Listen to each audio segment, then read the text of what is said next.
Bonjour et bienvenue à notre méditation quotidienne. Nous célébrons aujourd'hui le deuxième dimanche de Pâques. En ce deuxième dimanche de Pâques, l'Église nous invite à célébrer la miséricorde de Dieu, qui trouve son apogée et sa source dans le mystère de Pâques.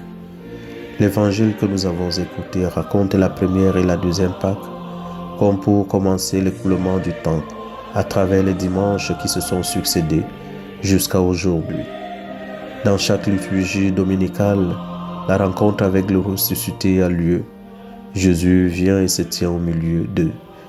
Il vient, il n'apparaît pas. Ses premiers mots sont une salutation de paix. La paix soit avec vous, comme pour unir indissolublement la résurrection et la paix. Et il ne s'agit pas d'une salutation de forme ou simplement rituelle. Jésus la relie immédiatement aux blessures de son corps, comme le note l'évangéliste.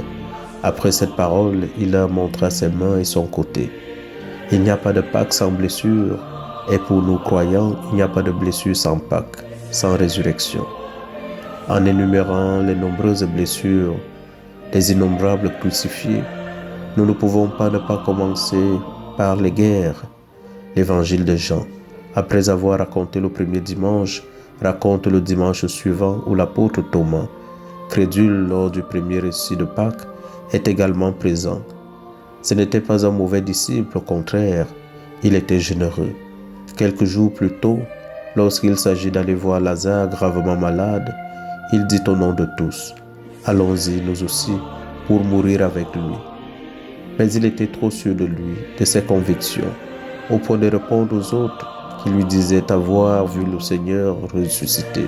« Si je ne vois pas dans ses mains la marque des clous, si je ne mets pas mon doigt dans la marque des clous, si je ne mets pas la main dans son côté, non, je ne croirai pas. » Nous ne sommes pas si différents de Thomas.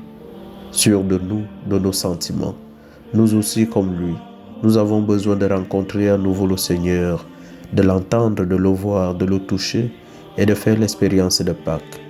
Jésus lui-même vient à nous, aujourd'hui aussi, pour nous dire « Avance ton doigt ici, et vois mes mains, avance ta main et mets-la dans mon côté. Cesse d'être incrédule, sois croyant. » Thomas, devant ce corps blessé, proclame sa foi.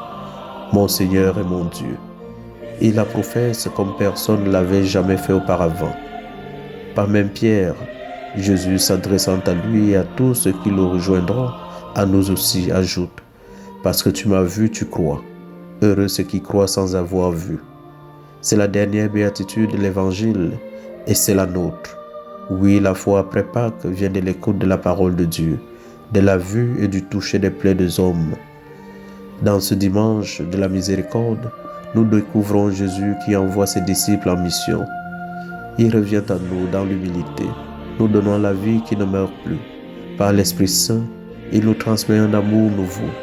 Un temps d'attente nous est offert pour que nous croyions davantage dans le mystère d'amour de Jésus qui nous fait vivre de lui.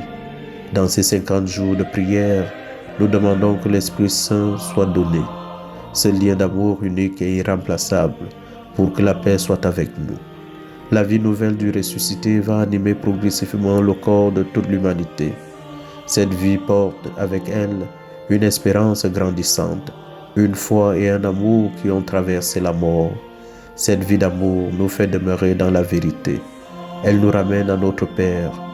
Dans cette nouvelle existence, nous cherchons Jésus et nous sommes fortifiés par son amour. Sa parole fait progressivement un travail de résurrection en nous, en chacun de nous, et Jésus nous envoie dans le monde qu'il a sauvé. Les disciples vont témoigner par la suite et rendre raison de l'espérance qui est en eux.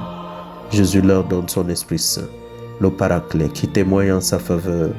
Cet esprit de vérité se joint à notre esprit pour attester que nous sommes enfants de Dieu, héritiers du Christ. Il redit en chacun, Abba, Père, et il intercède en nous pour des gémissements au-delà de toute parole. Désormais, l'Eucharistie nous fait vivre dans la paix et la joie du ressuscité. L'Église est à la fois mémoire de l'œuvre de Jésus, actualisation de la vie du Seigneur ressuscité et prophétie de sa gloire. Baptisée par l'eau qui est sortie du côté de Jésus, la vie déborde en source jaillissante sur le monde.